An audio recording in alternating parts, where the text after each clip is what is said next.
কথা সিরিয়ালের আগামী পর্বে দেখা যায় একদিকে মুকুট পাওয়ার কারণে কথাকে নির্দোষ ঘোষণা করা হয়, অন্যদিকে মিস্টার বিশ্বাস যখনই মুকুট খুঁজতে থাকে চালের বস্তায় তখনই তো মুকুট না পেয়ে তার মাথাটা খারাপ হয়ে যায়। এদিকে কথাকে নির্দোষ প্রমাণ করার পরপরই কথা পুরো কান্নায় ভেঙে পড়ে।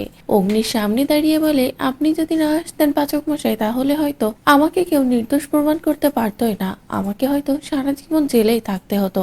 আর এই সবকিছু ভেবে না আমি নিজেকে সামলাতেই পারছিলাম না, আমার যে কি হচ্ছিল সেটা আমি আপনাকে বোঝাতে পারবো না বলেই কান্নায় ভেঙে পড়লে কথা তখনই অগ্নি কথাকে বুকে টেনে নেয়। অন্যদিকে অগ্নির বাবা আসে কথার কাছে এসে বলে, এই অমূল্য সম্পদটা মা তোমার হাতেই মানায়, আজ থেকে এটা তুমি তোমার কাছেই রাখবে বলেই মুকুটটা কথার হাতে তুলে দেয়। তারপরে হঠাৎই কথার মাথা আবারও ঘোরা শুরু করে। তারপরে কথা যখনই মাথা ঘুরে পড়ে যেতে যাবে তখনই অগ্নি কথাকে সামলে নেয়। অগ্নি কথাকে বুকে টেনে নেয় আর বলে, কথা তোর কি হয়েছে, এমন করছিস কেন? তারপরেই কথা অগ্নির দিকে অবাক হয়ে তাকিয়ে থাকে। তো বন্ধুরা, কথাকে তো নির্দোষ প্রমাণ করলো অগ্নি, এমনকি কথাকে বুকে টেনে নিল। এবার কি তাহলে শুরু হতে চলেছে কথা আর অগ্নির মধ্যে গভীর ভালোবাসা? আপনাদের ঠিক কি মনে হচ্ছে তা অবশ্যই কমেন্ট করে জানিয়ে দিন। পরবর্তী আপডেট পেতে চ্যানেলটি সাবস্ক্রাইব করুন।